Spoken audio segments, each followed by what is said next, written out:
코스닥 장기 월봉 차트 보여드릴 듯이 그래서 이번에는 1350에서 한 1500 가는 장이라면 여기 코스닥의 1등, 2등, 3등을 하고 있는 바이오 2차전지, 반도체 소고장 등등. 바이오를 제가 어디 강의 갔다가 제 뒤에 바이오 베스트 애널리스트 엄민용 연구원이 바로 제 뒤인 거예요. 잘 됐다. 나 저거 좀 듣고 가야 되겠다 해서 제 강의하고 앉아서 들었거든요. 확실히 공부를 해야 되겠구나 싶었던 게 바이오에 대한 선입관 있잖아요. 에이, 우리나라 바이오는 뭐 그래 생각했었는데 알테오젠부터 이번에 ABL 바이오였나요? ABL이죠. 네. D&D 파마팩도 그렇고 다 보면 이게 실체 없이 움직이는 게 아니라 하도 저는 이제 30년 동안 속다 보니까 그렇게 생각했는데 저는 한 가지 의문이 있었죠. 아니 우리나라에서 제일 똑똑한 사람들이 다 1등부터 천등까지 의대 다 가고 그죠? 그런데 왜 바이오에서 뭐가 탄생을 안 하지 했는데 그것도 이제 어느 정도 응축되는 시간이 필요했던데 그 응축된 시간에 대한 결과가 이제 나오는구나 싶더라고요.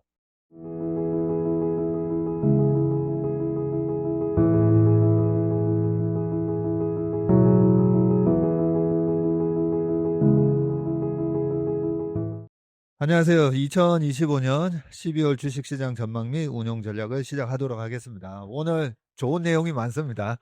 네, 맞습니다.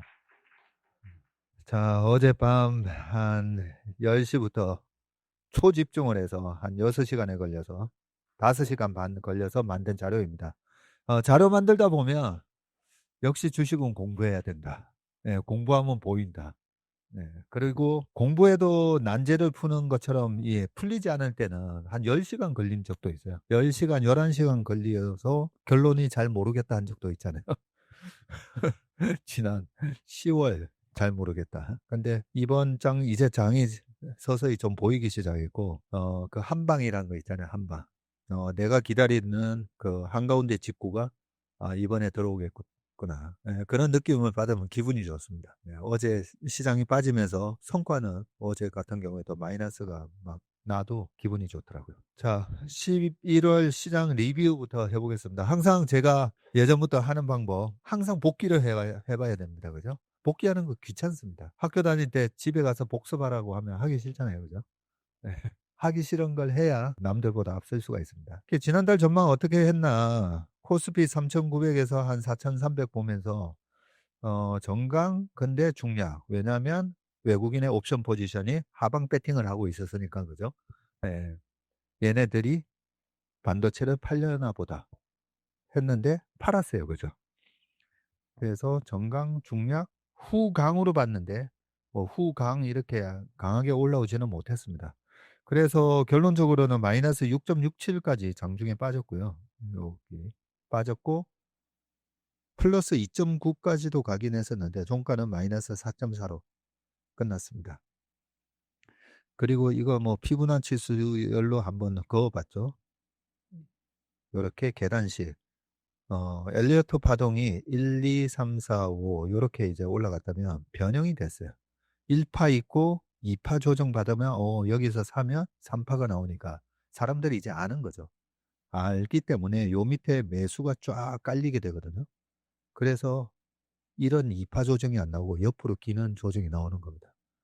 이런 게 이제 엘리엇 파동의 변형된 형태라고 생각하시고 이렇게 계단식으로 올라가는 걸 가지고 20년 전에 저의 재테크 스승이신 저기 BNP 파리바 은행에서 외환딜러 하시는 형님이 요 패턴을 저한테 가르쳐 주면서 저한테 그랬어요. 세희가 절대 다른 사람한테 가르쳐 주지 마라. 우리는 피 흘리면서 다 배운 거 아니냐. 그러셨어요. 진짜. 이 패턴을 얘기하면서 요즘은 이렇게 움직인다 하면서 정말 저한테 그랬어요. 우리는 피 흘리면서 배웠지 않았는데. 그래서 되게 다 축복받으신 분들입니다. 자, 그래서 이 1파의 크기와 요 3파의 크기가 거의 비슷하게 나오더라고요. 그러면 피보나치 수율로 여기를 0.5로 해서 이래 쭉 보면 대충 목표치가 4,200 이번에 나왔고, 그죠? 여기서 지금 조정을 받으면서 4파 조정이 나오고 있다고 볼 수가 있습니다. 나중에 뒤에 이제 주봉 차트 보면 나오니까요. 말씀을 드리겠습니다. 이번에 2284가 불과 6개월, 7개월, 이제 7개월, 한 8개월 다 돼간다, 그죠? 참, 7개월 전만 하더라도 2284였어요. 그죠? 우리 인턴분들은 이제는 아시잖아요. 공포의 크기만큼 수익이 결정나고, 이럴 때 사야 된다라는 거, 이거는 이제 다 경험하셨을 겁니다. 그죠? 그런데 이제 제가 요때도 사면서 올라가는 거는 걱정이 안 되는데, 저 같은 경우에는 항상 이제 어깨에서 팔다 보니까 너무 빨리 팔까 봐 걱정이다라고 그때 얘기했었어요. 역시나 너무 빨리 팔았습니다. 그러면서 이 11월 4일까지 4,226, 2,284가 4,226이 되면서 저점 대비해서 85%나 상승을 했습니다. 자, 그러고 나서 4개월 연속 상승, 8월 조정, 9, 10월 랠리, 11월 조정하면서 이 주봉에서 셀 시그널이 두 개가 지금 나와 있는 상황입니다. 코스닥도 한번 보겠습니다. 코스닥은 마이너스 5.59까지 빠졌다가 장중에 플러스 3.52까지도 올랐었지만 코스닥은 플러스로 끝났어요. 그리고 코스피 소형주도 플러스 0.98로 끝났습니다. 여기 차트를 보시면 코스닥 일봉 차트가 밀리고 다시 강하게 올라가면서 소형주 차트도 마찬가지고 약간 이런 모습을 예상을 했었는데 코스닥에서 네, 이렇게 모습이 나왔고, 자, 이럴 때 차트에서 투자자 동향, 외국인 연기금 해서 봤을 때 누가 사느냐가 중요하다 했죠. 누가 사느냐가. 제 친구 중에 우리 업계에서 제일 먼저 한 500억을 번 선수가 있어요. 2004년에 결혼할 때 그 와이프를 제가 소개시켜줬는데, 소개시켜주면서 얘가 아마 우리 또래에서는 100억을 제일 먼저 벌 것 같다. 실제 그랬어요. 실제 그랬는데, 걔가 외국계 증권사 법인 영업을 했어요. 되게 잘했어요. 되게 잘했는데 걔가 그 펀드 매니저한테 어떤 주식을 추천을 하니까 왜 사야 되냐고 딱 물으니까 그 친구가 그랬죠. 질문이 잘못했다고. 누가 사느냐고 물어봤어야 된다라고. 얘는 다 알고 있는 거예요. 외국계 증권사 법인 영업을 하니까 외국인 펀드의 주문을 받는 애였어요. 근데 누가 산다라고는 얘기를 원래 해주면 안 돼요. 해주면 안 되고 그 거대한 걔 얘기가 삼성전자 주문 그때 당시도 한 3주치를 준대요. 3주. 3주 내내 사야 되는 물량을 주면서 하루 거래량의 3분의 1 리밋으로 사달라. 이렇게 주문을 준다는 거죠. 그리고 예전에 제가 말씀드렸죠. 외국인 매수가 CD로 찍히면 그날 3시 20분까지 다 사는 게 아니라 3시 20분까지 한 6에서 70%만 사고 나머지 3, 40%를 종가에 쳐올리면서 산다고 그죠? 그래서 우리가 어떤 주식을 팔려고 할 때도 외국인이 쭉 사네. 그러면 장중에 파는 게 아니라 종가에 팔면 된다고 그죠? 왜냐하면 이놈들이라고 하면 안 되지만 네, 이분들이 어떻게 왜 그렇게 하느냐? 주문을 줬는데 보고를 한다는 거죠. 이 주문을 집행한 브로커들이 끝나고 나면 자, 오늘 삼성전자 150만 주 11만 원에 샀습니다. 그런데 종가는 11만 7천 원입니다. 잘했죠, 이거예요. 근데 실컷 샀는데 종가가 밀려버렸어요. 11만 원에 샀는데 종가가 10만 2천 원으로 끝났습니다. 그러면 이제 게으르고 악한 종아, 내가 니한테 이렇게 사라고 주문을 줬는 줄 아냐 하면서 그래서 이 평가를 받아요. 트레이더들이 평가를 받아요. 평가를 받는데 종가 대비해서 얼마나 싸게 샀는지 파는 것도 마찬가지라고 했잖아요. 파는 거. 하루 종일 외국인 매도가 나와요. 막 15분 차트 보면서 여기서 이제 반등 들어가나? 네, 그럴 필요가 없다는 거죠. 얘네들은 70% 팔고 종가에 30% 밀어버린다는 거죠.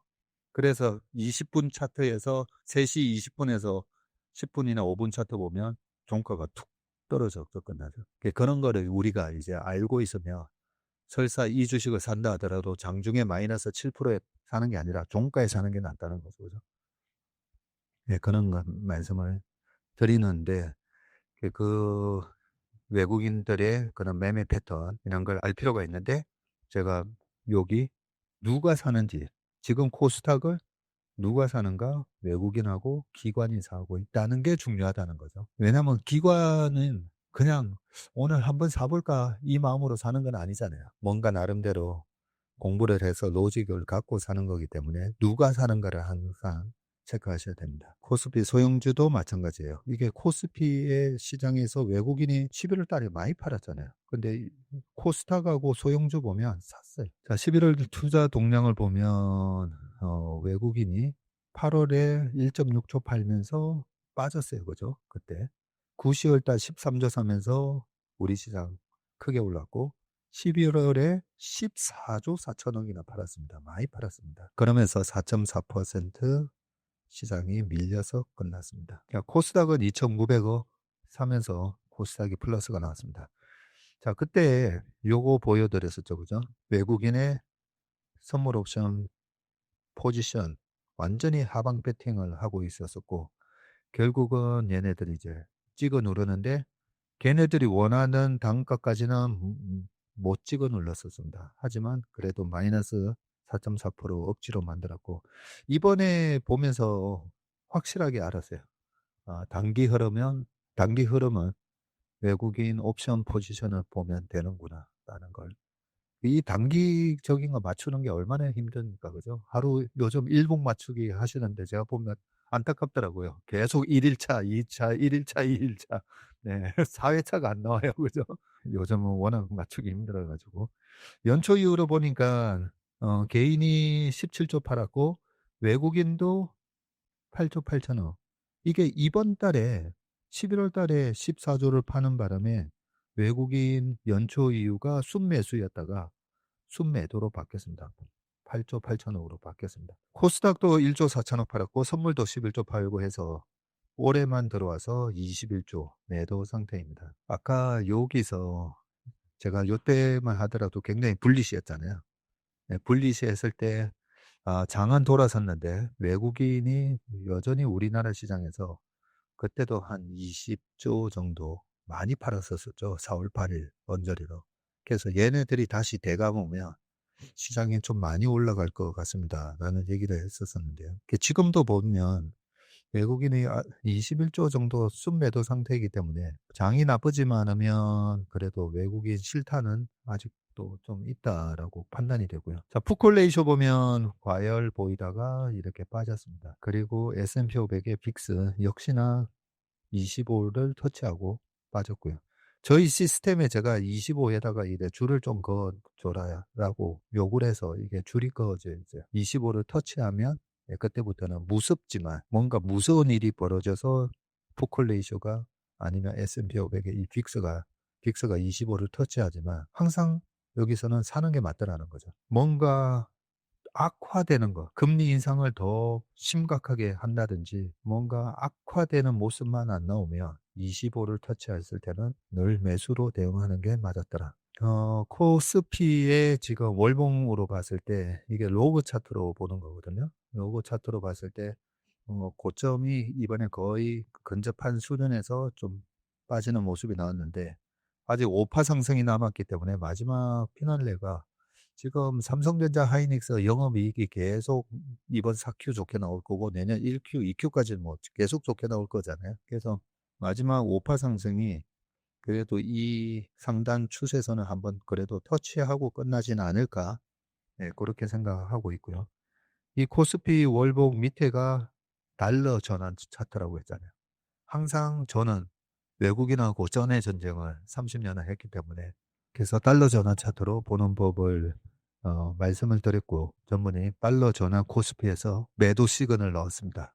세익스피어 매도 시그널 넣었습니다. 얘기해 주셔가지고 딱 해보니까 진짜 매도 시그널 나왔더라고요. 요거 보면 약간 후달리기도 해요. 달러 전환 차트로 보면 매도 시그널 나왔잖아요. 그죠? 근데 요 전에 쭉 앞에 것도 한번 제가 쭉 봤더니 과거에 2005년, 7년 가는 흐름 속에서는 매도 나오고 또 쉬다가 올라가기도 했었는데 지금 여기서 헷갈리는 부분이 하나가 여기서 매도 신호가 나왔는데 과거의 고점 2018년 1월 달에 코스피 2600 찍고 2021년 6월 달에 3316 찍었을 때는 보면 항상 환율이 저점을 찍었었거든요. 원화 가치가 최고치를 찍고 주가가 고점 찍었거든요. 근데 이번에 한 1470원 이러면서 이게 고점을 찍는 게 맞나 싶긴 합니다. 이 부분이 좀 헷갈려요. 둘 중에 하나는 거짓말을 하고 있는데 환율이 거짓말을 하고 있는 건지 주가가 거짓말을 하고 있는 건지 요 부분이 좀 헷갈리긴 합니다. 미국의 실업률이 되게 중요한 건데 그죠? 이 실업률이 올라가는 그림 속에서 주식을 한다는 게 되게 위험한 플레이예요. 지금 실업률이 올라가고 있잖아요. 그래서 우리가 언제든지 지금은 파티장 한가운데서 노는 게 아니라 파티장 입구에서 여차하면 도망갈 준비하고 노시라는 그런 얘기를 말씀드리는 겁니다. 실제로 미국에 계신 분이나 뭐 저의 아이들도 다 미국에 있지만 되게 안 좋아요. 그 미국에서 요즘 어머님들 보면 애들 컴공, 그죠? 컴공 많이 가라고 막 했었잖아요. 미국에서 컴퓨터 사이언스로 1등이 카네기 멜론이거든요. 근데 카네기 멜론의 컴퓨터 사이언스 졸업한 애가 취직이 안 되고 있어요, 지금. 그런 거 보면 약간 상태가 그렇게 좋지는 않습니다. 그러니까 제롬 파월 의장이 이제는 CPI 물가가 아니라 지금 고용이 좀 챌린징 할 수가 있다라는 얘기를 해주고 있습니다. 이번에 4.4 뭐 하는데 4.4 나왔었죠, 그죠? 계속 이걸 쳐다보고 있어야 돼요. 쳐다보고 있어야 되는데 왜 이게 그렇게 중요한가? 2008년 코로나 때를 제외하고 2007년, 8년 넘어갈 때 금융위기 때 실업률 10%까지 갔고, 그죠? 그 다음에 요때 닷컴 버블 무너질 때, 닷컴 버블 무너질 때 실업률이 한 6.7 언저리까지 올라가는데, 이때 그 어마무시한 닷컴 버블이 깨지면서 바로 밑에 보이는 나스닥 차트가 2020년 요 3월에 고점 찍고요. 그러고 나서 4월에 5천에서 3천으로 바로 빠져요. 5,100이었는데 2달 만에 3천으로 빠집니다. 40%가 빠진 거잖아요. 순식간에 빠집니다. 그리고 2001년 4월 달에 1600을 가요. 2002년 11월에는 1100이 갑니다. 요 1100 가는 게 딱 98년도에 러시아 디폴트 나고 그때 이제 바닥을 찍고 또 금리 낮춰주고 그러면서부터 막 랠리가 시작됐었는데 다시 거품이 그대로 싹 다 빠지는 모습이 나왔었는데 그때 당시에 실업률의 동향이 3.8, 2001년 3월 달에 4.3, 지금 4.4잖아요. 그죠? 근데 2001년 4월 달에 이미 4.4인데도 주가가 이렇게 1600까지 빠졌었어요. 그리고 지나고 보니까 9월에 5%, 6월에 6.3%.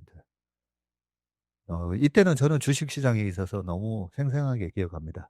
그 말도 안 되는 닷컴 버블들, 닷컴 기업들이 많았거든요. 그래서 요때 당시에 미국에 98년, 99년에 상장해서 2000년 말 2001년에 그 파산하는 기업들이 꽤 많았어요. 우리나라도 마찬가지입니다. 그때는 말도 안 되는 그런 상황이 좀 벌어졌었습니다. 지금은 그런 조짐은 없습니다, 사실. 실업률이 이렇게 올라가고 있고, 실업률이 4.4, 4.5, 4.6 가는데, 일본의 금리가 만약에 BOJ에서 금리 인상하고 막 이런 모습이 나오면, 시장에 뭐 와장창 또 한번 조정이 있을 수가 있고요. 지난번 아직 졸트 보고서가 12월 뭐 16일 언저리에 나오기 때문에 그냥 지난 거 그대로 가져왔었는데 이 실업률이 그러면 어떻게 될 건가? 위로 이렇게 계속 치고 올라가면 결국 리세션이 오게 돼 있는데 졸트 보고서에서 구직 대비 구인 비율 보면 지금이 이때가 코로나 전에 2018년 19년 되거든요. 2018년 19년보다도 낮아요. 그래서 이제는 구직 대비 구인 비율 말 그대로 일자리가 조금 더 부족해졌습니다. 요때는 일자리가 1.2배 더 많았고요. 요때는 2배나 더 많았어요. BOJ 계속 쳐다보고 있는데 12월 19일이다, 그죠? 네, 12월 19일. 근데 오늘 기사에서도 BOJ에서 이번에 금리를 올릴 확률이 막 50% 이상, 70%뭐 이런 얘기가 나오다 보니까 어제 이제 시장이 발발 떨었는데 오늘 아침에 모닝 브리프에서도 말씀드렸지만 금리 차이보다 엔화 강세가 두려운 거예요. 엔화 강세가. 돈을 옛날에 보면 2007년도에 원엔 환율이 740원까지 떨어지거든요. 그때 은행에서 의사분들 개업할 때 엔화 빌려서 하세요. 네, 엔화 빌려서 하시면 9억을 빌렸는데 계속 환율이 떨어지면서 8억만 갚으시면 되고요. 이자도 되게 쌉니다. 그리고 또 지났더니 환율이 700 얼마가 되니까 9억을 빌렸는데 이제는 7억만 갚으셔도 돼요. 이런 게 되는 거죠. 환율이 떨어지니까. 그러면 사람들이 우리가 항상 광고를 보면 맨 마지막 광고를 기억한다 그러잖아요. 가장 최근과 같은 현상이 지속될 거라고 믿습니다. 그러다 보니까 740원에 빌리면 또 좀 지나면 이게 700원, 600원 되겠지라고 생각했다가 2008년 금융위기 터지면서 740원이 바로 1,500원으로 돼버리는 거예요. 자, 1,500원이 되면 8억을 빌리고 7억 4천을 빌렸는데 15억을 갚아야 되는 거예요.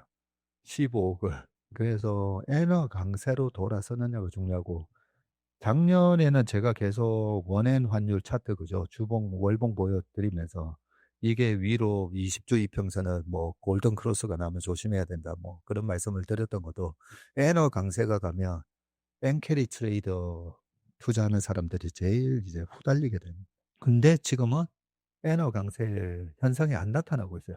그러니까 이번에 겁을 별로 안 내는 거예요. 어제 하루 잠시 겁냈다가 오늘은 에이, 엔화가 엔달러 환율이 안 올라오네.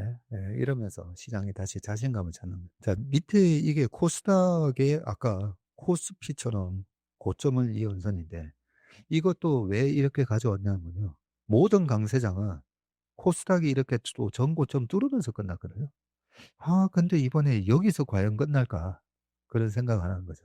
그래서 코스닥의 랠리가 남았다라고 생각을 하고, 뭐, 지난달부터 이제는 코스닥으로, 퇴직연금 계좌에도 코스닥 150. 네, 그런 게 좀, 유망해 보인다. 그런 말씀을 좀 드렸습니다. 여기 보시면, 이 고점을 쳤을 때 보면, 월봉 기준으로 코스닥이 RSI가 항상 살짝 과열 하고 끝났거든요. 근데 여기서 끝난다고? 그러면 이 과거의 코스닥 시장에 대한 저는 기억이 너무 생생하거든요. 지금 코스닥은 알테오젠부터 그나마 뭐라도 숫자라도 나오는데, 옛날 코스닥은 정말 내러티브가 좀 강했던 그런 시장인데, 그때도 이렇게 고점을 돌파했었는데, 이번에 돌파 못할까? 그래서 코스닥이 내년 상반기까지, 초까지 얼마나 이제 강하게 갈지 모르는데, 어쨌든 내년은 또 짝수회잖아요. 짝수에 코스닥 하면 안 되잖아요. 내년 4월 달에는 탈출할 생각을 하고 있습니다. 4월까지 도대체 얼마나 강하게 뿜어 올릴까? 네, 그게 하나의 관전 포인트고요. 삼성전자도 보니까 단기 셀 시그널이 났더라고요, 보니까. 이 월봉 차트로 지금 보고 계신데, 근데 요때처럼 셀이 나왔다가 조정받다가 또 다시 올라가기도 하잖아요.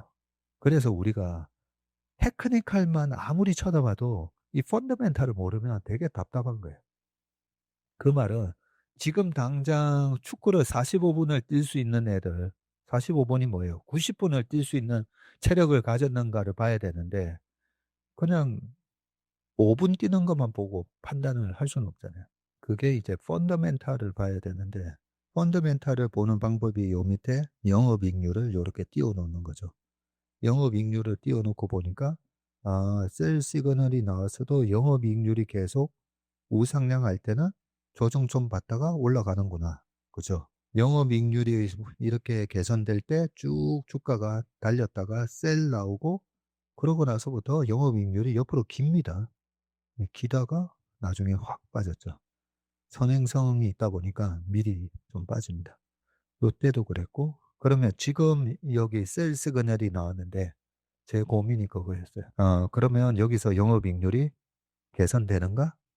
개선되잖아요. 개선되기 때문에 전자는 여기서 바로 가파르게 떨어지는 게 아니라 약간 이런 모양을 만들 수도 있겠다, 이런 생각을 합니다. 이때가 2012년, 13년이었었네요, 보니까. 그래서 OP 마진이 피크아웃 시점이 주가 고점이다. 이거는 조선, 방산, 반도체 다 똑같습니다. 그죠? 영업이익률이 피크아웃 치느냐. 그리고 밑에는 하이닉스예요. 그래서 똑같은 시계열로 하이닉스는 어땠나 이래 보는 겁니다. 이때가 2013, 14, 15년 이때 삼성전자가 3년 연속 음봉이 나오거든요. 아니 반도체 밑에 하이닉스는 13, 14, 15년도에 이렇게 주가가 올라가는데 전자만 3년 연속 음봉이 나왔어요. 그거는 요때 삼성전자가 11, 12, 13까지는 반도체 랠리가 아니라 갤럭시 S, 갤럭시 노트가 세계 1등이 될 때였어요. 스마트폰 시장에 있어서 애플을 제치고 1등이 될 때 삼성전자가 1위 올랐고, 요 밑에 하이닉스가 2011년 요렇게 12년 못 올라가잖아요. 삼성전자를 비교해 보면 그죠? 11년, 12년 못 올라갑니다. 근데 13년부터 쭉 올라가죠. 요때가 11년도가 하이닉스가 SK텔레콤의 우선 협상 대상자, SK텔레콤이 하이닉스를 인수합니다. 요때 당시에도 LG전자가 인수할 수 있다 얘기만 나오면 LG전자 주가가 박살. 근데 했었어야죠. 지나고 보면 그죠? 했었어야 되는데 결국은 SK가 가져가고, 그때 가져갔을 때 한 3조에 가져간 걸로 알고 있는데 지금 영업이익을 그죠? 네, 분기에 막 10조씩 버는 회사가 됐습니다. 그래서 이때 2013년, 14년, 15년까지가 DDR3에서 DDR4로 바뀌고, 스마트폰에서 새로운 디램 수요가 창출됐다라고 생각했는데, 이때 12, 13, 14년도에 미국에서 어디가 대장주 역할을 했냐면 아마존이 클라우드로 어마무시하게 올라갑니다. 애플은 애플대로 시가총액 1등이 됐는데 12년도에. 근데 아마존도 막 올라가는데 아마존이 클라우드로 1등. 그리고 마이크로소프트가 2014년까지 그냥 박스권으로 왔다 갔다 하다가 14년 2월 달에 사티아 나델라가 마이크로소프트의 CEO가 됩니다. 저 사람 누구지? 그냥 스티브 발머의 바지 사장인가? 저는 그렇게 생각했었어요. 그랬더니 나중에 사티아 나델라의 자서전 힛 리프레시를 읽어보면 대단한 분이구나. 알 수가 있습니다. 그때 클라우드를 이끌었던 부사장이었어요. 클라우드라는 게 새로운 디램의 수요를 창출하다 보니까 이때 HBM 원을 하이닉스가 세계 최초로 개발했다고 하거든요. 네, 그러면서 하이닉스가 이때 되게 강했었어요. 그리고 15년 말에서 16년에 이렇게 주가가 빠지는데 이익률이 살짝 꺾였다가 나중에 다시 올라올 때 16년, 17년, 18년 이때가 빵 기업들, 그리고 중국은 배트, 바이두, 알리바바, 텐센트. 네, 그러면서 쌍두마차, 미국의 빅테크, 중국의 빅테크들이 양쪽에서 질러대니까 그때 요때 나왔던 얘기가 반도체 슈퍼 사이클이 시작됐다. 네, 그런 얘기가 나왔고, 그때 유일하게 이주원 박사님이라는 분이 아니다, 반도체는 사이클이다. 그래서 슈퍼 사이클 너무 믿지 마라. 유일하게 그 얘기를 하셨던 분이에요. 네, 그러고 나서 2018년 하반기부터 2019년에 주가가 박살납니다. 삼성전자가 이때 한 40% 빠지고 하이닉스도 한 44% 빠집니다. 그런 이제 역사 속에서 최근에 하이닉스가 다시 HBM에서 독보적인 기술력을 확보하고 엔비디아의 GPU의 그 밸류 체인에 있지만, 아무리 AI 서버의 성장이 뭐 어쩌고 저쩌고 하지만 항상 우리는 반도체는 사이클이다라는 걸 좀 기억하실 필요가 있어요. 거기에 하나 보면 큰 사고가 일어나기 전에 작은 사고 30번, 그 전에 300번의 미세한 사고가 발생한다. 그게 하인리히 법칙이잖아요. 그 하인리히 법칙이 주식시장에도 다 있습니다. 미리 얘기를 해줘요. 뭔가 주가가, 오라클 주가가 갑자기 확 빠진다든지, 최근에 메타 주가가 한번 확 빠진다든지, 그 시그널을 주거든요. 제 눈에는 큰 사고가 있기 전에 이제 미세한 조정이 나오는 것처럼 보여요. 그럴 때면 이제 보는 거죠. 얘는 왜 빠지지? 아니, 그동안에 그렇게 좋다더니 오라클 엄청 좋았잖아요. 근데 왜 이렇게 고점 대비 35% 빠지는 거지? 예, 거기에 대한 이제 질문을 던지고, 그러면서 TPU라는 게 나오면서 오로지 엔비디아의 최신 GPU를 하지 않으면 이 AI 생태계에서 인프라를 깔기 힘들구나라고 했더니 아니네. 네, 갑자기 아니네 이런 게 나온 거죠. 거기에 대해서 우리도 뭐 계속 분석을 해보는 거잖아요. 시장은 나중에 지나고 나면 시장이 역시 옳았구나라는 걸 보여줄 건데, 그래서 외국인들은 계속 하이닉스를 파나? 뭐 그런 생각하고요. 또 한편으로는 좋은 게 뭐냐면, 그래 뭐 GPU든 NPU든 TPU든 그죠? HBM이나 DRAM이나 낸드나 ESSD나 다 들어가니까. 근데 그것보다 하나 더 큰 부분은 노 차이나 노 타이완이에요, 사실. 이게 제일 큰, 저는 앞으로 삼성전자나 하이닉스가, 제가 2027년도에 5천에서 6천 잘하면 찍겠더라고요. 2027년에는. 6천 찍을 건데, 반도체 삼성전자의 파운드리가 2027년부터 흑자 전환할 수도 있다. 근데 뭘로 흑자 전환을 할 건데? 근데 지금 테슬라 거 하고 있고, 애플 거 하고 있고, 근데 얘네들은 왜 주문을 주는데? TSMC가 병목이라서 라고 생각을 하지만, 제가 봤을 때는 그동안의 정황을 다 생각해 보면, 워런 버핏이 I don't like location 하면서 TSMC 샀다가 팔은 거, 그리고 미국의 전체적인 지금 전략을 생각해 보면요, 노 타이완이에요, 사실. 그리고 타이완에, 우리는 그 베트남이라든지 농촌 총각들 뭐 그렇게 다문화 가정이 많이 이루어지고 있는데, 타이완은 그렇대요. 중국 본토에서 넘어온, 네, 분들하고 결혼을 많이 해서 그 아이들은 또 생각이 다르다는 거죠. 오로지 타이완이 아니라 원 차이나를 생각하는 애들이라는 거죠. 이런 거를 감안했을 때 미국의 IT의 아킬레스건이잖아요. 뭐 GPU든 애플 칩이든 전부 TSMC가 만들어주고 있는데, 이 아킬레스건에서 빨리 벗어나야 되겠다 해서 지금, 그러면 미국에다 공장 짓고 일본에다 공장 짓고 인텔도 한번, 얘 한번 살려봐봐 막, 예, 그러고 있는데, 그 가장 큰 대안이 사실 삼성전자거든요. 네, 그걸 생각해 보면 전자가 내후년 27년, 28년, 전자는 3년마다, 하이닉스도 3년마다 고점 돌파했잖아요. 네, 그렇게 생각해 보면 설사 이번에 고점이 나왔다 하더라도 2027년, 28년, 29년도에는, 29년 되면 또 한 20만 원 가 있겠더라고요, 전자. 그런 큰 그림을 또 생각을 했습니다. 막 이런 생각하면서 자료를 만드니까 빨리 자료를 못 만드는 거예요, 제가 책도 느리게 보고 먹는 것도 엄청 느리게 보는데, 이 자료 만들면서도 온갖 막 이런 생각을 다 그림을 그리면서, 머릿속에 그림을 그리면서 막 자료를 만들다 보니까. 자, 11월, 12월하고 2월은 요 저번에 최상무가 만들어줬던 자료 보니까 이 까만색이 중소형주거든요. 소형주. 소형주가 대형주보다 강했던 게 11월. 12월도 소형주가 강해요, 보니까. 그리고 또 언제 소형주가 강했나 봤더니 2월. 중형주, 소형주, 그 다음에 대형주. 네, 그래서 일단은 내년 2월 달까지는 장이 좀 살아있겠다 싶은데, 올해 4월 달에 관세 폭탄이 있었기 때문에, YOY로 보면 올 4, 5월 달까지는 도대체 트럼프가 뭘 어떻게 하려고 하는 거냐 해서 기업이 뭔가 생산 투자 활동이 멈춰 있었어요. 그죠?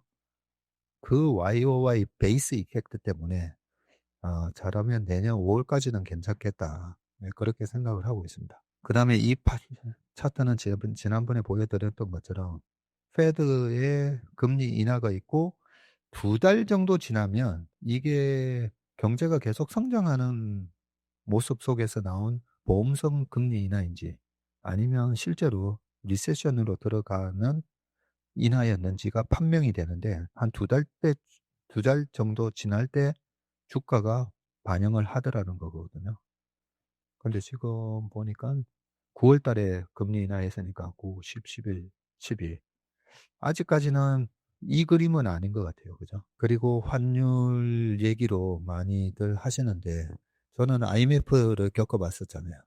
IMF를 겪어보고, 그 다음 이후에는 IMF 때의 경험이 너무나 소중하기 때문에, 어떤 위기 상황에서 원달러 환율이 치솟으면 아무 두려움이 없습니다. 그래요? 그러면 달러로 슈카가 그 얘기했다고 그랬잖아요.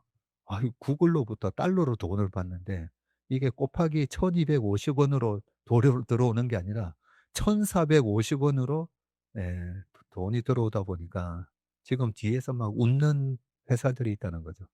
우리는 이럴 때는 고환율에 뒤에서 웃는 회사들 주식 사면 된다는 거죠.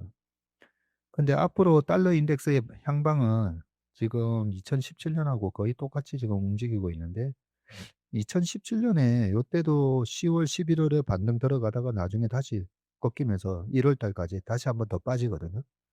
미국의 10년물 국채 금리가 꺾이면 요게 내려오게 돼 있습니다. 그래서 10년물 국채 금리는 밑으로 빠질 것 같아서 내년 1, 2, 3월까지 이 달러 인덱스가 한 95, 90 초반까지 이래 빠지면 그 오파 상승에 힘을 좀 받을 수가 있습니다. 달러 인덱스랑 코스피랑 완전히 데칼코마니다라는 거 보여드리고, 그 다음에 11월 글로벌 증시도 나쁘지 않습니다. 그죠? 나쁘지 않고. 지금 이번에 어떤 섹터가 강했나라고 보면 건강관리, 헬스케어, 커뮤니케이션, 홈빌더 등등 이렇게 돼 있더라고요. 지금 미국의 펀드 매니저들도 이제 약간 베타를 필반 이런 거 좀 낮추고 코카콜라나 헬스케어 쪽이나 이쪽을 사가지고 베타를 좀 낮추어야 되지 않나 하면서 액션을 하는 것 같아요, 보니까. 액션은. 그런데 작년 7월, 8월에도 그렇게 헬스케어나 필수 소비재로 도망가 있다가, 바닥 찼다 싶으니까 나중에 다시 또 확 들어오거든요. 약간의 지금 큰 펀드들 움직임도 미국 시장을 보면 약간 방어적인 포트를 조금 구축하는 모습도 보이긴 합니다. 그럴 수밖에 없는 게 비트코인을 보면 후달리잖아요. 그죠? 비트코인을 보면, 야, 이거 비트코인 고점 친 것 같은데? 약간 이런 느낌. 요때 쌍봉 만들고 21년도에 빠졌다가 올라갔다가, 요때가 반도체도 똑같았었어요. 반도체도 21년도 1, 2, 3월 달에 강했다가 얘가 빠지니까 같이 덩달아 빠졌다가 나중에 쌍봉 만들고 그러고 빠지거든요. 그때도 마이크론도 똑같은 모양. 마이크론이 요때 21년 11월, 12월에 살짝 신고가 내고 끝나고, 삼성전자 하이닉스는 요 신고가를 못 내고 끝났었죠. 지금 요 전 저점을 지키는가를 우리가 봐야 되고요. 최소한 22년 초에 나왔던 요 정도 반등은 나올 거라고는 생각을 하고 있습니다. 글로벌 유동성 등등 QT도 종료했고, 요것보다는 그래도 반등이 좀 있을 거라고는 생각하는데, 시장이 주는 메시지를 우리가 겸허하게 받아들여야 된다 했잖아요. 코인하는 사람 입장에서는 반등이 들어와야 되는데 추세선을 쭉 그어놓으면 이게 아마 5개월 이평선에서 딱 지금 살짝 깨져 있을 거예요. 그럼 반등 들어와야 되잖아요. 반등이 못 들어오면 왜 반등이 이 자리에서 안 들어오는지를 생각해야 되는데, 제가 대놓고 비트코인 조심해야 된다라는 얘기를 한 두세 달 내내 하고 있잖아요. 왜냐하면 모든 게 수급인데 스테이블 코인이라는 어마무시한 게 들어온다는 거죠. 스테이블 코인이라는 게. 그게 들어오고 있기 때문에 이번에 빠지면 좀 많이 빠질 수도 있다. 그래서 저는 뭐 1억 8천 하던 비트코인이 내년 요맘때 되면 5천만 원 언저리 가 있을 거다라고 저는 그렇게 생각합니다. 니케이 225가 우리랑 좀 비슷한 모습으로 지금 올라가고 있고요. 엔화가 약세로 가니까 니케이 225도 강하게 올라가는 모습이 나오고 있습니다. 셀 시그널이 니케이 225 주봉에서는 셀 시그널이 언제 나왔었나 봤더니 얘도 우리 시장에 있어서 하나의 바로미터 역할을 해주더라고요. 2018년 2월에 셀 나왔고, 19년 12월, 21년 1월, 23년 7월, 그리고 8, 9, 10 확 빠졌었죠. 이걸 보면서 지금 니케이 225도 일단은 11월에 매도 신호가 주봉에서 나오긴 했어요. 10년 국채가 여기서 반등이 들어가다가 다행히 꺾였습니다. 다행히 꺾였는데 밑에 또 10년 국채 일본을 보니까 이게 자료 만들면서 어떤 자료는 이게 괜찮네. 앞으로 시장 좀 더 남았네. 또 어떤 자료는 보다 보면 야, 이거 도망 나와야 되겠는데. 야, 탈출해야 되나? 굉장히 지금 혼조돼 있어. 그래서 아마 박스권으로 12월 달까지 어느 정도 박스권으로 움직일 것 같은데. 일본 국채 10년 지난달에 만들 때 이거 1.66인가 했거든요. 근데 또 1.87이 됐어요. 작년 8월 달에 엔캐리 트레이더 하면서 막 놀랬을 때가 0.9 언저리였는데 그게 1.6이 됐다가 지금 1.87이에요. 그러면 엔캐리가 한 마리도 저금리의 일본으로부터 조달해서 고금리에 미국 국채 사놓으면 스프레드, 금리 스프레드 따먹는 거잖아요. 따먹는데 아니 일본 국채 금리가 계속 올라와요. 돈을 빌려야 되는 금리가 계속 올라오고 있잖아요. 그래서 이 부분 보면 또 약간 등골이 싸하기도 합니다. S&P 500의 월봉 차트 이번에 밑골이 달고 딱 올라왔었고요. 이번 달이 되게 중요하거든요. 이렇게 교수형 패턴을 만들어 놓고 여기 빠지면 안 되죠. 여기서 좀 더 치고 올라가는 모습이 나와야 되기 때문에 이번 12월 달이 어떻게 되는가 잘 봐야 되고요. 하이힐드 스프레드는 아주 얌전합니다. PC 물가는 이제 크게 더 이상의 시장의 교란 요인이 되지는 않을 겁니다. 그래도 1980년, 81년, 82년 지나면서 페드의 금리가 떨어지다가 84년도에 CPI가 다시 반등이 좀 들어가거든요. 반등이 들어가면서 페드가 또 금리 올려요. 올리면서 그때 또 시장이 조정을 받긴 했었습니다. 그래서 이게 뭐 올라가지 말라는 법은 없기 때문에 근데 예측치보다 요 빨간색으로 표시되는 게 예측치보다 더 올라가면 빨간색이고 예측치보다 덜 나오면 파란색으로 표시되거든요. investing.com 들어가셔가지고 보시면 됩니다.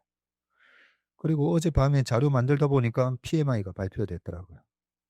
그게 어떻게 나오나 했는데 또 예상치 49보다 낮게 48.2가 나왔습니다. 10월 달에 48.7 나오고 이번에 11월에는 좀 돌아서겠지 했는데 48.2 낮게 나왔어요. ISM 제조 PMI랑 우리나라 코스피랑 거의 똑같이 움직이는데 지금 완전히 다르잖아요. 코스피는 여기가 있는데 그 다음에 미시간 소비자 심리지수 이것도 마찬가지로 21년도에 딱 상반기에 고점 찍고 쭉 빠졌고 그리고 22년도에는 회복됐고 24년도에 빠지다가 지금 이러고 있습니다. 그리고 ISM 제조 PMI만큼이나 중요한 게 우리나라 수출 동향인데 지난달에 3.5까지 빠지는 모습이 나와서 약간 찜찜했었거든요. 근데 이번에 달에 11월 달에 다시 8.4로 반등이 들어왔어요. 어젯밤에 이 수출 동향도 하나하나 제가 다 꼼꼼하게 체크해 봤었는데 일단 수출이 돌아섰고 수출에서 뭐가 주역이었는데 봤더니 반도체 그리고 다행히 자동차도 괜찮았더라고요. 자동차는 단기적으로 모멘텀이 하나 남아있는 게 러시아 우크라이나 전쟁 종전 종전이 이번 12월에 있을 거다라고 보고 있잖아요. 근데 12월에 있게 되면 바로 자동차 쪽에서 현대 기아가 러시아 제재 들어가면서 다 철수했잖아요. 뭐 맥도날드 철수하고 막 다 철수하면서 어쩔 수 없이 현대 기아도 철수하면서 현대 기아 공장을 1달러인가 뭐 팔고. 근데 거기다가 2년 안에 다시 되살 수 있는 콜옵션을 걸어놨어요. 그게 24년, 올해 25년 12월까지 그 콜옵션을 행사할 수 있어요. 이번 달에 러시아 우크라이나 종전 딱 발표되자마자 아마 현대기아가 그거 우리 다시 대사는 콜옵션을 행사할 가능성이 큽니다. 그래서 제가 그때 러시아 전쟁 터지고 나서 현대기아가 와 노출도가 이렇게 높다 하면서 기아차 많이 빠졌었거든요. 그 반대 현상이 나타날 수 있어요. 그걸 제가 좀 기대를 하고 있었는데 오늘 자동차가 좀 오르잖아요. 그죠? 아마 그게 약간 저는 선반영 되는 게 아닌가 그런 생각이 듭니다. 그러면 오늘 3.5% 4% 벌써 올라 버렸네가 아니라 그때 기아차 현대차가 전쟁 때문에 얼마나 빠졌는지를 봐야 돼요. 저는 어제 그걸 거꾸로 차트로도 막 보고 했거든요. 이번에 12월 달에 시장은 전체적인 코스피 모양은 좀 답답한 모습일 수 있는데 종목별로는 보면 와, 이게 먹을 게 되게 많아요. 먹을 게 되게 많은 시장입니다. 이렇게 수출도 잘 되고 있는데 그런 러우 전쟁 종전에 러시아 공작. 그러면 아니 현대기아가 러시아에서 그러면 잘했나? 궁금하잖아요. 잘했나? 21년도에 전쟁 딱 터지기 전에 현대기아가 러시아 시장 점유율 1등, 1등했습니다. 시장 점유율 20%가 넘었더라고요. 네, 그러니까 이번에 종전이 됐을 때 매출이 앞으로 다시 늘어날 거 이래 생각해보면 그만큼의 주가에 반영이 당연히 돼야 되잖아요. 그죠? 네, 그런 모멘텀이 남아있다. 이렇게 보시면 됩니다. 품목별로 쭉 보면서 반도체 38.6%, 그리고 이 산업통상부의 11월 수출입 동량, 이 자료 열어보면요. 참 자료가 좋더라고요. 디램 고정 가격은 이게 보기 편하게 24년 3Q에는 2달러였다가 그 다음에 4Q에는 1.5가 됐다가 25년 1Q에는 1.4까지 떨어졌는데 2Q에 2.1, 3Q에 5.3, 그리고 10월에는 7.0, 11월에는 8.1. 네, 이렇게까지 아주 상세하게 표시를 해놨습니다. 이 수출입 동향을 굉장히 세세하게 보다 보면 어느 지역에서 뭐 2차 전지 뭐가 많이 갔고 의약품은 뭐가 많이 팔렸고 그런 부분 뭐 대충 다 나오잖아요. 청담동은 클래시스, 강릉은 파마리서치 뭐 이런 것처럼, 에코프로 저기는 포항 뭐 이런 것처럼. 그것까지 이제 보통은 매니저들이 다 보고 운용을 하기 때문에 한번 시간 내서 한번 쭉 한번 읽어보세요. 그래서 2차 전지도 저는 턴어라운드가 좀 된 것 같아서 봤거든요. 2차 전지 주요 시장에서 현지 생산으로 대체 확대에도 불구 ESS용 및 EV용 배터리가 모두 증가하며 수출 증가 이렇게 돼 있어요. 예. 그러면 다른 막 이제 리포트에서 스토리보다 그냥 이런 거 보는 게 더 중요합니다. 그래서 2차 전지도 약간 턴어라운드 하고 있구나. 이렇게 봐지고, 아세안에서 최대 수출 품목이 반도체를 중심으로 그 외 일반 기계, 컴퓨터 등이 전체 수출 실적을 견인하면서 플러스 전환했다. 그리고 EU는 어쩌고 저쩌고 이렇게 돼 있습니다. 이 반도체가 참 너무 아쉽죠. 제가 반도체 이렇게 조정받고 그러고 나면 최소 그래도 1년 정도의 반등이 강하게 나타나는데 이번에 4월 저점이었잖아요.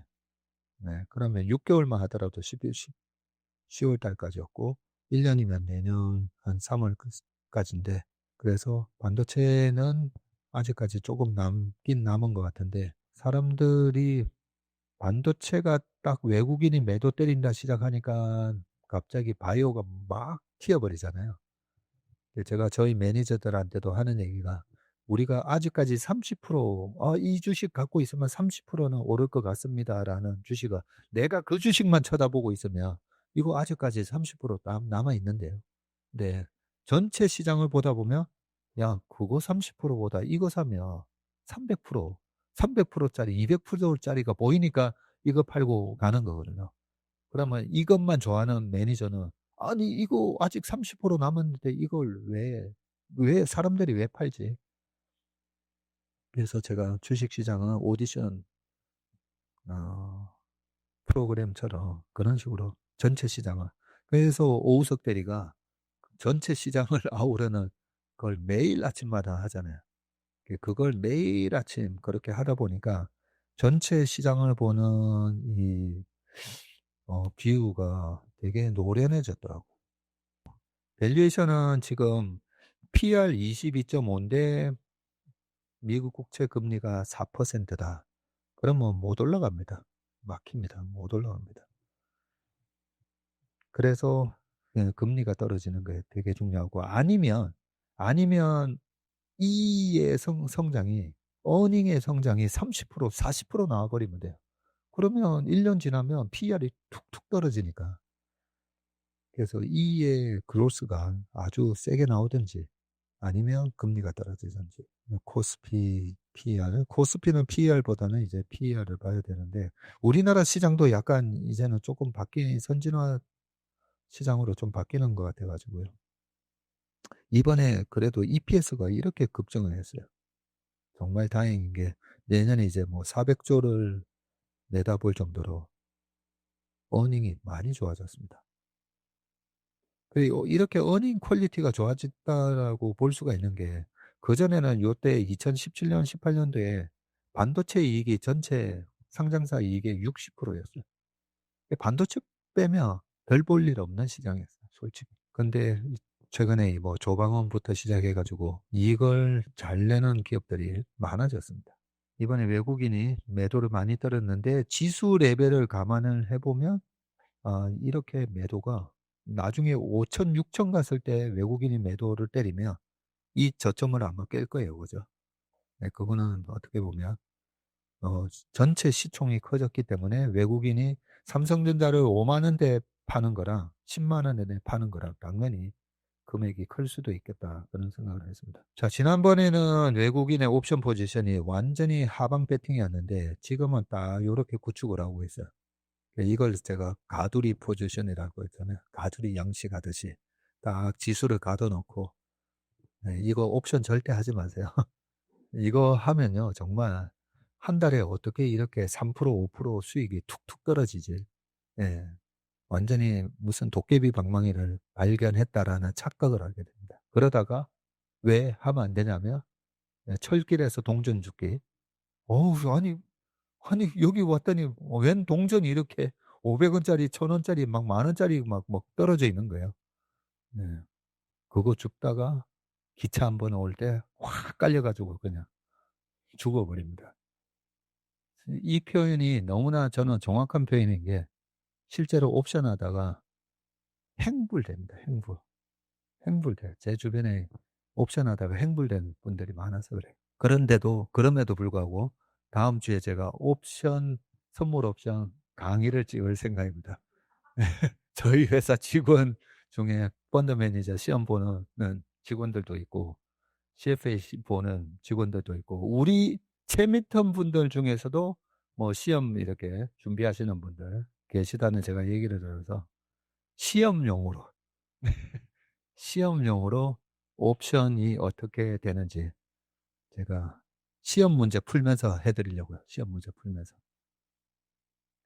근데 사실 이런 세계가 있다라는 거 모르셨잖아요. 그죠? 외국인의 옵션 포지션을 보면서, 야, 이런 애들이 뒤에서 우리를 갖고 놀고 있었네. 모르셨잖아요. 그죠? 그걸 좀 더 정확하게 말씀드리면, 이게 삼성전자 일봉 차트거든요. 외국인이 왜 갑자기 풋옵션을 이렇게 많이 사지? 그게 작년 7월이었어요. 7월 둘째 주, 셋째 주, 넷째 주. 풋옵션 매수를 이렇게 한다고? 옵션을 하면요, 복권이라 했잖아요. 복권은 시간이 다가오면 알수록 이제 당첨될 확률이 떨어지면서 가치가 급격하게 떨어집니다. 그래서 야구 경기 이미 시작했는데 그 전에 막 안표로 팔다가 이미 시작해버리면 나중에 7회, 8회 되면 이제 똥값 되잖아요. 그런 것처럼, 아니 만기가 다가오는데 풋옵션을 아니 이렇게 외가격을 산다고? 그런데 삼성전자가 그때 이렇게 폭락을 해버립니다. 우리나라 시장도 폭락을 해버렸죠. 그래서 걔네들이 한 60억, 70억 사서 2,800억을 벌어갔거든요. 요때. 그러고 나서 요때였었죠. 9월, 10월 좀 이제 조심해야 되는데 9월 올라왔고, 10월 달은 어떻게 될까? 그런데 요 9월 말에 10월 옵션 만기를 앞두고 얘네들이 콜옵션을 이번에, 요때는 풋옵션 떨어지는 거에 배팅하는 풋옵션을 왕창 사더니 요때는 또 콜옵션을 막 사는 거예요. 근데 콜옵션을 만기를 일주일 앞두고 콜옵션을 사는 거는 어떻게 보면 옵션의 그 트레이더 입장에서는 그거는 완전히 그냥 자살행위나 마찬가지일 수가 있어요. 풋옵션은 옵션의 가격의 결정 원리 중에 변동성이 되게 중요하거든요. 변동성이 크면 클수록 이 시험에 나오는 거예요. 변동성이 크면 콜옵션의 가격은 올라갑니까? 풋옵션의 가격은 올라갑니까? 내려갑니까? 양쪽 옵션의 가격이 다 올라가요. 왜냐하면 변동성이 크기 때문에 확 빠졌다가 또 확 올라갈 수도 있으니까 양쪽이 다 당첨될 수가 있죠. 그래서 변동성이 커지면 옵션의 가격은 올라간다. 네, 양쪽이 다 올라간다.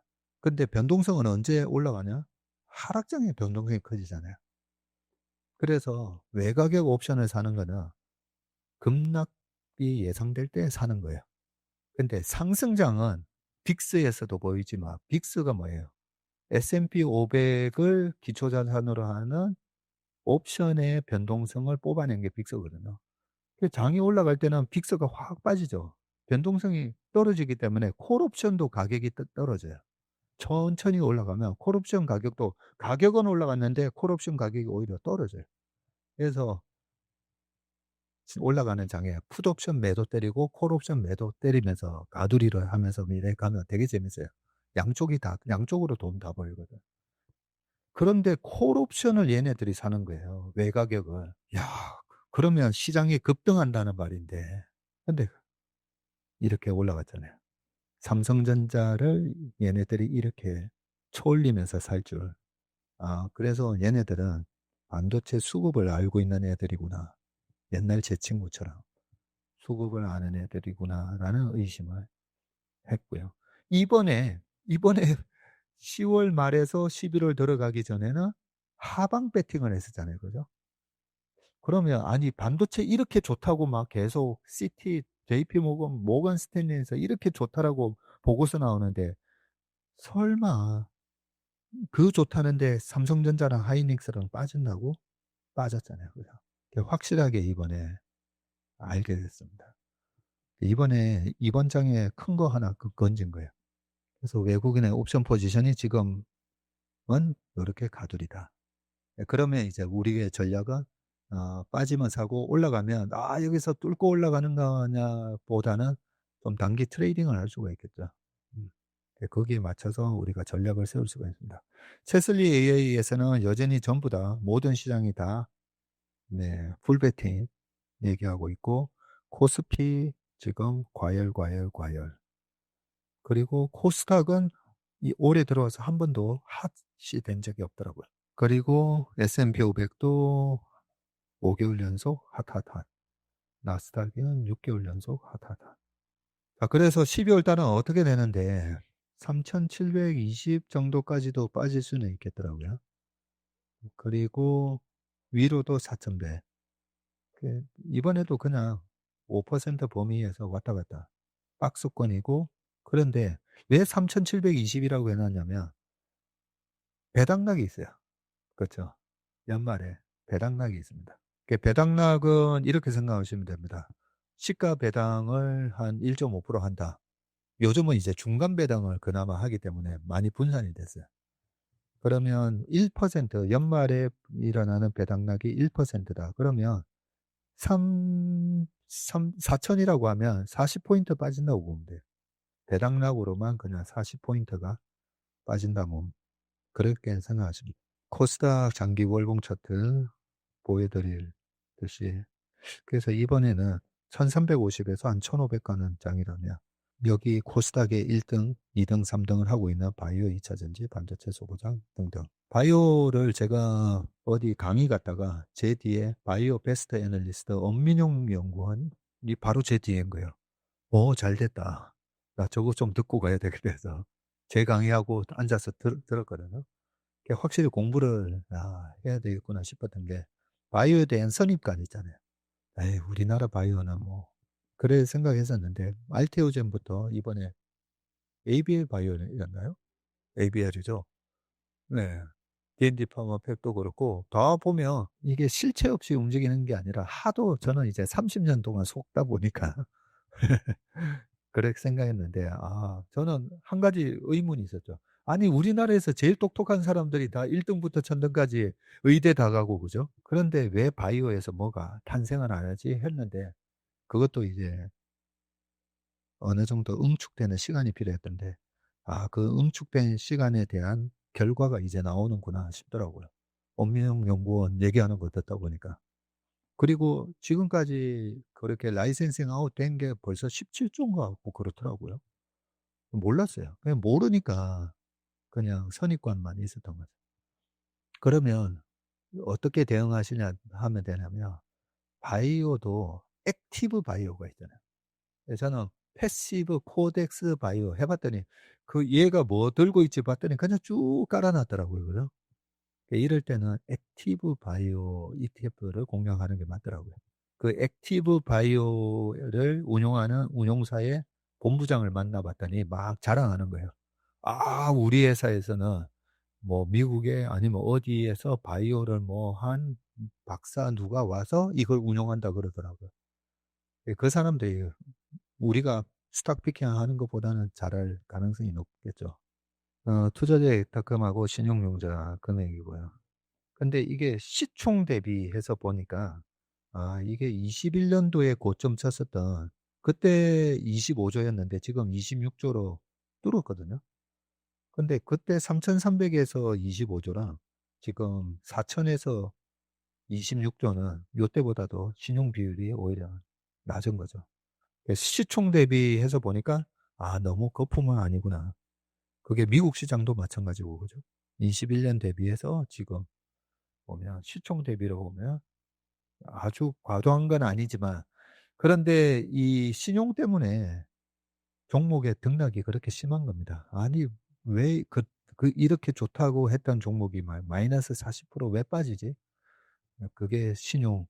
두 번째가 이제 오늘 아침에 제가 설명을 드렸죠. 어제 주요 종목들 뭐 전력기기부터 해가지고 삼양식품, 파마 리서치 할 거 없이 그동안 상반기 주도주가 다 빠졌잖아요. 저는 들었거든요. 저는 그 전주에 네, 그 매니저 저녁 모임에서 국민연금의 리밸런싱 그걸 들었던 거죠. 그래서 최근에 반도체가 뭐 지수를 40% 가까이 끌어올릴 동안 반도체 없으면 시장은 언더하고 우리도 마찬가지였잖아요. 그런데 저희는 기관 자금 안 하잖아요. 네, 저희도 기관 자금이 있긴 있어요. 그 연기금에서는 저희랑 벌써 10년 하면서 저희가 압도적인 초격차 1등이라서 지금 요즘 이 정도 예, 이 정도 언더해도 워낙 장기적인 초격차 1등을 하고 있기 때문에 아무 말이 없는데 그 기관의 룰에 따라서 2분기 연속 언더를 어느 이상 하면 자금 회수, 부분 자금 회수 이게 있어요. 그래서 최근에 부분 회수가 돼가지고 반도체 많은 운용사한테 이게 넘어가더라고요. 제가 저녁 먹은 운용사가 반도체 많은 운용사였는데 올 5월 달에 모임했을 때 죽을 맛이었었죠. 주식 못하겠다고 막 이러더니 지난주에는 막 신났더라고요. 그런 리밸런싱이 있다 보니까 그런 현상이 일어났다라는 걸 기억하시면 될 것 같습니다. 그러면 우리가 예전에 잘 모를 때는 개관들이 개미 털기 한다 그러잖아요. 아니 그렇게 지네들이 좋다라고 해놓고 바닥에서 기관 매도가 나오니까 개미 털게 한다라고 막 그렇게 표현하잖아요. 말도 안 되는 소리죠. 뭔 개미를 털려고 했다가 다른 기관이 오 땡큐 하면서 받아갈 건데 그게 개미 털기가 아니라 그렇게 리밸런싱 과정에서 그 펀드를 넘겨받은 운용사에서 나는 이거 안 좋아해.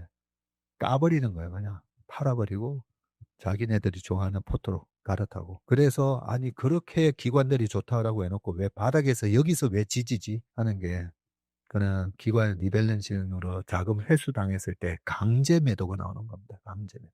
자, 비트코인이 지금 여기서 왔다 갔다 하는 모습이 나오고 있기 때문에 어쨌든 비트코인은 좀 잘 봐야 되는데 내년에 시장이 코스피가 많이 빠지면 3,200까지도 빠진다고 보거든요.